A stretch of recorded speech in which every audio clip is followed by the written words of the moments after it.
Hai, halo teman-teman semuanya, saya Joshua Fian. Jadi senang sekali bisa kembali lagi bertemu bersama kalian melalui video ini.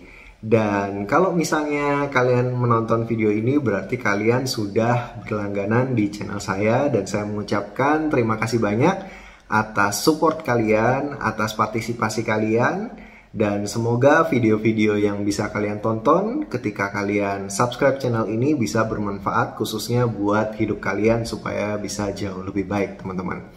Dan video yang akan saya sharingkan pada hari ini adalah NLP. Video ini akan ada beberapa bagian ya teman-teman, jadi akan ada beberapa part dan kalian bisa melihat nanti kelanjutannya di video-video berikutnya. Tetapi ini adalah materi seputar NLP. Jadi kalau misalnya kalian tertarik dengan materi NLP, kalian bisa ngelihat lagi video-video yang judulnya di depannya saya kasih keywordnya NLP seperti itu ya. Jadi NLP materi pertama, materi kedua, ketiga, dan sampai seterusnya. Nah, NLP ini adalah materi yang cukup favorit bagi saya. Saya kurang lebih mempelajari NLP sudah sekitar dari 2020 kalau nggak salah, 2020 akhir saya ikut trainingnya dan itu mendapatkan sertifikat. Sertifikatnya ada yang nasional dan sertifikat internasional juga. Dan NLP ini adalah suatu training yang luar biasa sekali dan menurut saya life changing banget. Jadi sangat-sangat merubah kehidupan saya, khususnya mindset saya sendiri teman-teman. Dan ilmu ini sangat mahal. Jadi kalau misalnya waktu itu aja training paling murah itu NLP itu sekitar 25 jutaan teman-teman. Dan itu kalian belajar langsung kepada trainer yang memang benar-benar master. Jadi bukan NLP yang sembarang NLP ya. Kalau zaman sekarang mungkin di Indonesia udah banyak sih NLP yang turunannya NLP seperti itu. Tetapi yang saya pelajari itu waktu itu langsung dari salah satu pelopor NLP di Indonesia. Jadi nanti kita akan membahas sejarahnya ya. Jadi sejarahnya NLP itu kayak gimana sih kok bisa sampai di Indonesia dan NLP itu apa sih? Nah, itu dia. Jadi NLP itu sendiri adalah Neuro Linguistic Programming, yaitu sebuah teknologi yang mempelajari struktur internal dari pemikiran dan tindakan yang menghasilkan outcome atau hasil tertentu yang kita inginkan. Nah, jadi NLP sendiri itu dipopulerkan pertama kali diciptakan oleh Dr. Richard Bandler dan Profesor John Grinder pada tahun 70-an. Nah, jadi waktu itu ada orang yang pertama kali belajar NLP itu langsung ke sumbernya teman-teman. Jadi ada orang Indonesia yang bernama Hindranata Nikolai. Dia salah satu orang dari Asia Tenggara yang pertama kali belajar NLP dan orang yang pertama kali belajar NLP dan menyebarkannya di Indonesia. Jadi Pak Hindranata Nikolai, beliau adalah salah satu orang yang sangat saya hormati dan sangat saya kagumi. Dan yang waktu itu saya datang trainingnya, yang tadi saya sampaikan trainingnya bisa sampai 25 juta itu adalah kelasnya beliau. Jadi langsung dari Pak Hindranata Nikolai. Jadi beliau memang benar-benar mendedikasikan hidupnya untuk mempelajari NLP dan juga membagikan ilmu ini bagi para praktisinya, jadi ke murid-muridnya juga. Dan saya rasa NLP ini memang adalah ilmu yang sangat-sangat luar biasa untuk dipelajari karena ini benar-benar merubah mindset. Ketika itu bisa merubah mindset kita, tentu saja result yang kita dapatkan juga akan berbeda teman-teman. Dan saya merasa ini adalah materi yang sangat powerful banget. Jadi sebuah ilmu yang sangat bagus, sangat sayang apabila ilmu ini hanya didiamkan saja. Makanya saya juga sebagai murid dari beliau, saya berusaha untuk mengajarkan juga kepada teman-teman supaya ilmu yang saya dapatkan ini bisa bermanfaat. Tidak hanya untuk saya sendiri, tetapi saya berharap ilmu yang saya dapatkan juga bisa bermanfaat bagi teman-teman semua. Jadi NLP sendiri, seperti yang saya sampaikan barusan, adalah ilmu yang mempelajari struktur internal dari pemikiran dan tindakan. NLP itu adalah sebuah metodologi ya, berdasarkan asumsi bahwa semua pemikiran dan tindakan kita itu mempunyai struktur. Dan struktur tersebut itu bisa dipelajari atau dimodel dan diajarkan atau dirubah atau diprogram kembali seperti itu. Jadi kurang lebih cara berpikir manusia itu seperti program ya. Jadi program itu namanya program, bisa untuk di input, bisa untuk dirubah, atau bisa untuk diperbaharui teman-teman. Jadi semakin powerful dan semakin excellence. Jadi kita berbicara tentang NLP sendiri. Kenapa sih dinamakan NLP kayak gitu? Neuro Linguistic Programming. Jadi neuro sendiri itu adalah sistem di mana pengalaman dari dunia luar atau dunia internal diterima dan diproses melalui indera kita. Kita kan punya ada 5 indera tuh. Jadi indera penglihatan, pendengaran, penciuman, habis itu indera perasa dan kulit. Bagaimana pikiran dan tubuh kita ini menangani pengalaman kita. Neuro itu adalah suatu sistem di mana kita merasa dari semua indera-indera kita dan kita menyimpan di alam bawah sadar kita. Mungkin akan saya contohkan seperti ini, teman-teman. Ketika kamu pernah makan makanan yang sangat enak, jadi makanan yang enak, kamu mencium baunya. Dan ketika kamu mencium baunya untuk pertama kali, terus kamu makan, ini adalah makanan yang enak, maka itu akan tersimpan di memori kamu, di neuro kita. Jadi itu akan tersimpan, maka kamu akan mengingat bagaimana baunya, bagaimana rasanya di lidah, dan bagaimana tampilannya.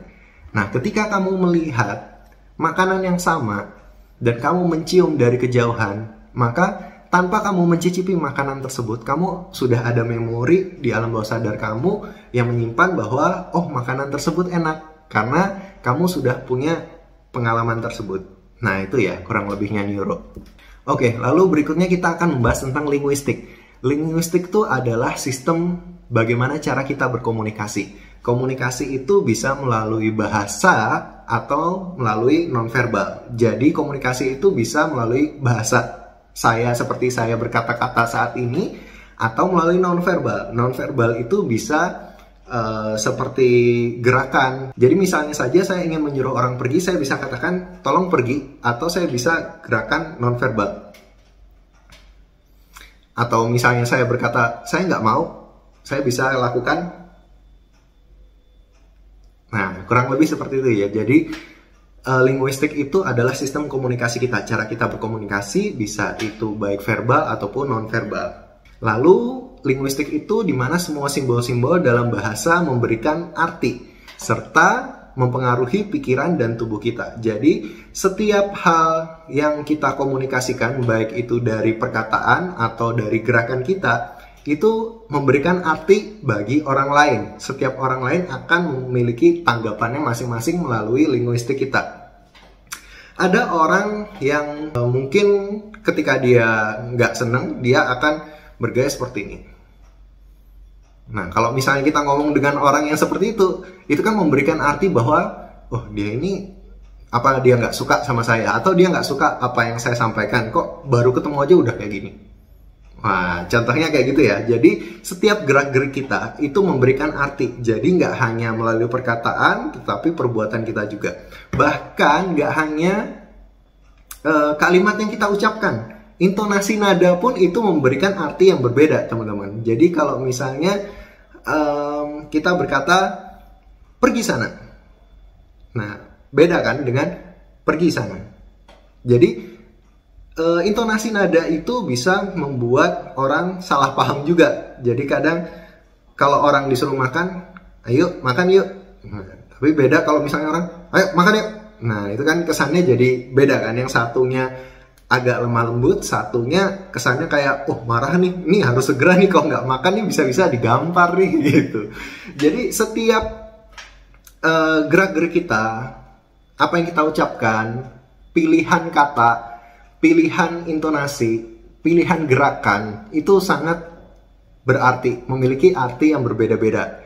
Itu sebabnya kita harus mempelajari linguistik, bagaimana cara kita berkomunikasi kepada orang lain. Ketika kita berkomunikasi kepada orang lain dengan cara yang tepat, mungkin ada orang yang ingin menyampaikan konten yang sama. Tapi ketika si A menyampaikan dengan si B konten yang sama, tanggapannya si C bisa berbeda. Nah, karena apa? Karena itu tadi, cara kita berkomunikasi, pilihan kata, pilihan nada, pilihan gerak, itu bisa diartikan berbeda oleh orang lain. Mungkin kontennya sama, tapi karena proses penyampaiannya berbeda, bisa jadi orang mengartikannya berbeda. Nah, kurang lebih seperti itu ya teman-teman. Nah, lalu yang terakhir adalah programming. Programming adalah kemampuan untuk mengorganisir komunikasi kita dan sistem berpikir dan tahapan tindakan-tindakan untuk mencapai goal yang spesifik dan hasil yang kita inginkan. Jadi bagaimana kita menggunakan semua simbol bahasa tadi, semua penalaran kita, pengalaman kita yang pernah kita ingat seefektif mungkin untuk mencapai hasil yang excellence atau hasil yang terbaik dari yang kita inginkan. Jadi contoh aja nih, contoh kita sedang menyetir mobil. Waktu kita belajar menyetir mobil, tentu kita akan fokus kan, belajar untuk fokus karena ini adalah sebuah hal yang baru, new thing bagi kita. Ketika kita nyetir mobil, pasti kita akan ngelihat benar-benar setirnya di mana, kita ngelihat kaki kita ditaruh di mana, kita taruh tangan kita di persneling gitu kan. Habis itu pasti agak kaku gitu kan. Habis itu mindahin persnelingnya juga kaku.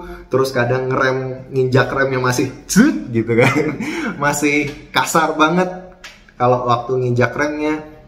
Tapi bayangkan ketika orang udah mahir, mungkin bertahun-tahun dan dia sudah terbiasa naik mobil, mungkin dia akan nyetir mobil tangan satu gini, satu di persneling, sambil nyanyi-nyanyi gitu kan, sambil nyanyi-nyanyi, sambil lihat-lihat, sambil santai dengerin lagu kayak gitu. Dia bisa autopilot. Karena apa? Karena dia sudah memahami apa itu nyetir mobil. Mungkin ada juga yang cewek-cewek kayak gitu kan, bisa nyetir, bisa sambil make up gitu kan. Bisa sambil baca sosmed gitu ya, walaupun bahaya gitu. Tapi ada orang yang bisa sampai segitunya. Karena apa? Karena mereka udah terbiasa. Kalau misalnya otak manusia ini sangat luar biasa ya teman-teman. Jadi otak manusia itu seperti program. Ketika dia dilakukan secara berulang-ulang, tanpa kamu sadari, di alam bawah sadar, kamu melakukan hal yang sama, itu kamu nggak usah fokus ke sana pun, kamu udah mahir. Nah, di situ ya bedanya. Jadi, otak kita ini benar-benar programming, seperti sebuah program. Ketika kita lakukan berulang-ulang, maka itu akan belajar dan bisa semakin pintar untuk kedepannya. Oke, jadi itu kurang lebih gambaran dari intro kita ya, masuk ke NLP. Jadi, Neuro Linguistic Program. Jadi, pemikiran, terus cara kita komunikasi, terus bagaimana cara kita memaksimalkan pemikiran kita dan komunikasi kita di dalam struktur internal tubuh kita sendiri, teman-teman. Nah, basis dari NLP ini adalah modeling atau memodel. Modeling itu nggak yang catwalk gitu ya, teman-teman.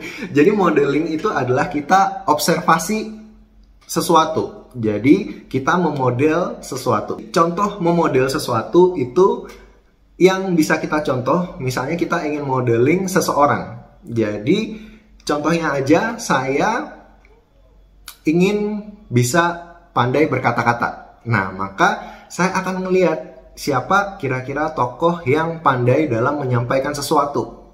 Contohnya aja, saya kagum dengan Pak Mario Teguh. Contoh, saya tidak pandai dalam berkata-kata. Saya tidak pandai dalam menyampaikan sesuatu. Maka saya akan melihat siapa kira-kira karakter yang pandai dalam menyampaikan sesuatu, pandai dalam berkata-kata. Saya melihat Pak Mario Teguh adalah orang yang cocok mungkin buat saya. Maka saya akan memodel beliau. Ketika saya memodel beliau, maka saya akan melihat beberapa aspek di dalam diri beliau. Contohnya, prinsip atau belief-nya beliau. Jadi prinsip atau kepercayaannya beliau. Kedua, teknik beliau. Ketiga, cara berpikir. Keempat, cara bersikap. Kelima, cara memaknai. Keenam, cara untuk mengilhami. Lagi, yang pertama, prinsip dan kepercayaan beliau. Kedua, teknik. Ketiga, cara berpikir. Keempat, cara bersikap, cara berperilaku. Kelima, cara memaknai. Keenam, cara mengilhami. Jadi memaknai itu ketika orang punya masalah, hikmahnya tuh apa sih? Arti masalahnya ini apa sih buat dia? Tapi kalau misalnya mengilhami, itu dia belajar bahwa dari masalah ini kira-kira Tuhan mau kasih pelajaran apa ya. Nah itu ya, mengilhami sama memaknai itu agak beda sedikit gitu. Nah balik lagi ke studi kasus yang tadi. Misalnya Mario Teguh nih, saya tidak pandai berkata-kata, maka saya memodel Mario Teguh. Saya akan melihat bagaimana caranya beliau menyampaikan opininya, bagaimana cara beliau menyampaikan pendapatnya. Saya lihat, saya observasi, begitu ternyata. Jadi cara menyampaikannya begini, ketika ada orang yang bertanya, maka beliau akan menjawab seperti ini. Cara menjawabnya seperti ini. Contoh yang saya pelajari, ketika Pak Mario Teguh itu mendapatkan sebuah pertanyaan, dia akan menjawab diawali dengan kata-kata sebuah pertanyaan yang bagus. Nah, jadi dari situ saya belajar, ketika kita ingin menjawab sesuatu kepada orang lain, maka kita harus ada pujian dulu kepada orang lain. Jadi kita harus encourage kepada orang lain bahwa itu adalah sebuah pertanyaan yang brilian. Maka orang akan merasa sangat dihargai. Berikutnya, kita sampaikan pendapat kita. Ketika orang sudah merasa dihargai terlebih dahulu, maka orang akan lebih open-minded. Dia akan lebih terbuka state-nya dia. Maka ketika orang lebih terbuka, orang akan lebih gampang untuk menerima masukan, opini, atau pendapat. Nah, itu adalah salah satu hal yang saya pelajari dari memodel orang lain. Dan ini juga bisa kalian lakukan di hal yang lain ya. Jadi tidak hanya berkata-kata. Misalnya, contoh kalian males untuk berolahraga, tapi kalian pengen badannya sehat. Nah, berarti gimana caranya? Kalian ingin berolahraga, tapi kalian kadang males-malesan. Maka kalian harus memodel seorang yang rajin olahraga. Contoh, misal Deddy Corbuzier, contoh ya, jadi bapak YouTube. Jadi contoh aja Deddy Corbuzier yang suka olahraga, dan beberapa kontennya kan olahraga. Jadi kalian bisa ngelihat habitnya dia tuh gimana sih, kebiasaannya dia tuh gimana gitu. Jadi dia tuh suka olahraga apa, misalnya dia suka angkat beban, maka kalian juga coba tuh angkat beban. Nah, gimana cara dia angkat beban, habis itu gimana cara dia berlatih, kok bisa dia badannya bagus seperti itu. Nah, itu cara kita memodel orang lain. Jadi hal ini sangat bermanfaat di semua aspek kehidupan ya. Jadi kalau misalnya kalian merasa bahwa kalian kekurangan di satu hal, kalian cari nih kira-kira siapa yang bisa kalian jadikan model untuk menutupi masalah kalian tersebut. Nah, seperti itu. Jadi kalau misalnya saya seperti tadi nggak suka olahraga, maka saya akan memodel orang yang suka olahraga, orang yang ahlinya di bidang olahraga. Ketika saya tidak pandai berbicara, maka saya akan memodel orang yang mungkin sudah expert di dalam menyampaikan sesuatu, di dalam menyampaikan pendapat. Ketika saya mungkin saya suka menyanyi, tetapi saya merasa bahwa suara saya pas-pasan, maka saya akan memodel seorang penyanyi yang mungkin sudah top dan internasional. Nah, itu akan saya model gimana dia hidupnya, gimana dia cara dia berlatih, cara dia mengeluarkan suara, cara dia untuk menghayati lagu. Jadi banyak banget. Dan semuanya kalian boleh ambil model yang positif-positifnya ya. Seperti itu teman-teman. Jadi itu dia cara memodel orang lain. Karena setiap orang itu punya struktur cara berpikir. Tadi, baik itu internal ataupun eksternal. Internal itu adalah cara pemikiran mereka, dan eksternal itu adalah apa yang mereka lakukan. Dan semua itu bisa dimodel. Jadi kalian bisa mengamati, tiru, modifikasi.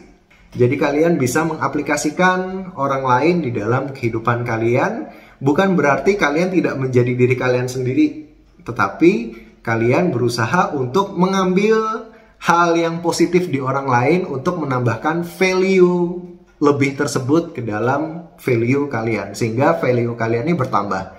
Jadi bukannya menjadi orang lain dan tidak menjadi diri sendiri, tetapi menjadi diri sendiri yang lebih baik. Nah, cara berpikirnya seperti itu ya. Jadi jangan sampai kalian berpikir bahwa ketika saya memodel orang lain, saya harus menjadi orang itu dan saya tidak menjadi diri saya sendiri. Maka mindset seperti itu akan membuat kalian tersiksa. Tapi kalau misalnya kalian udah punya mindset yang benar, kalian ingin menambahkan value-value yang baik dan bermanfaat ke dalam diri kalian sehingga kalian menjadi lebih excellence, itu lebih baik.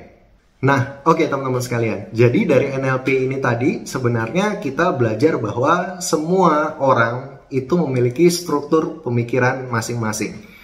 Cara kita berpikir, cara kita bergerak, cara kita berkomunikasi, cara kita melakukan sesuatu itu sangat memiliki dampak yang sangat luar biasa di dalam kehidupan kita masing-masing. Jadi kita harus mempelajari gimana sih cara otak kita ini bekerja agar lebih maksimal. Jadi kurang lebih NLP itu seperti itu ya. Jadi intinya NLP ini adalah sebuah teknologi yang akan memungkinkan kita untuk mengelola informasi dan persepsi kita, supaya itu bisa merubah struktur internal dari pemikiran kita, perilaku kita, dan hasilnya pun akan berubah. Nah, mungkin ada beberapa dari rekan-rekan sekalian ya yang mungkin mengalami masalah dan merasa bahwa kok hasilnya gini-gini aja ya, saya udah berusaha ini, saya udah berusaha itu, tetapi kok hasilnya sama aja. Jadi di NLP ini nanti kita akan belajar bagaimana cara kita berpikir, cara kita untuk berkomunikasi, dan cara kita untuk memaksimalkan keduanya. Sehingga apa yang kita lakukan itu bisa lebih maksimal. Karena ketika kita bisa merubah internal cara berpikir kita dan cara perilaku kita juga berubah, maka saya yakin 100% hasil yang kita dapatkan juga akan berubah. Kalau itu menjadi semakin lebih baik, kenapa tidak? Nah, kurang lebih begitu ya NLP. Jadi kedepannya saya akan membagikan berbagai video-video materi NLP di sini. Saya kurang tahu ya nanti akan jadi berapa video, tapi kurang lebih mungkin sekitar 8 atau sampai 10 video. Dan semuanya akan saya share eksklusif di channel ini. Dan kalau misalnya kalian berlangganan, maka kalian bisa mempelajari semua video yang ada. Dan saya harap NLP ini bisa sangat membantu bagi teman-teman semua untuk mencapai goals-nya masing-masing. Jadi entah itu kalian yang ingin menjadi orang yang sukses atau menjadi orang yang lebih baik, atau ingin menjadi orang yang sesuai dengan yang kalian impikan, saya yakin NLP ini bisa menjadi kunci bagi kalian. Tetapi sekali lagi, NLP ini sifatnya hanya membantu. Jadi materi ini hanya membantu, tidak bisa kalau misalnya tidak ada kerinduan dari rekan-rekan sendiri untuk mempelajari sesuatu. Dan saya harapkan bagi teman-teman semua yang ingin mempelajari NLP, kita harus seperti gelas yang siap untuk dikosongkan sebagian agar bisa diisi dengan hal yang baru. Karena kalau misalnya kita ini udah ngerasa kita ini pinter dan kita ini udah cukup semuanya, maka materi ini akan menjadi sia-sia. Tetapi kalau misalnya rekan-rekan ingin belajar sesuatu hal yang baru, melihat sudut pandang yang lain, memberi kesempatan untuk hal-hal yang baru, saya yakin pasti ada hal yang bermanfaat yang bisa rekan-rekan dapatkan, dan itu bisa merubah kehidupan. Karena saya sendiri setelah saya belajar NLP, saya merasa bahwa ini life changing banget. Ilmu yang saya dapatkan ini benar-benar mahal banget harganya, dan saya sangat berterima kasih dan bersyukur bisa mengenal ilmu NLP ini dari mentor dan sponsor saya juga ya. Dan itu membuat saya benar-benar merasakan bahwa ilmu NLP ini powerful banget. Itu adalah salah satu kerinduan saya kenapa akhirnya saya ingin membagikan ini kepada rekan-rekan semua. Dan dari training yang mahal itu tadi, saya membagikan ilmu ini kepada teman-teman semua dengan harga yang jauh lebih murah, dan harapan saya ini bisa bermanfaat bagi kalian, bisa memberkati kalian dan membuat hidup kalian lebih baik. Jadi selamat mengikuti materi-materi NLP yang ada di channel saya. Semoga ini bisa bermanfaat bagi kalian. Dan akhir kata saya ucapkan selamat belajar. Oke, sampai jumpa lagi di video berikutnya.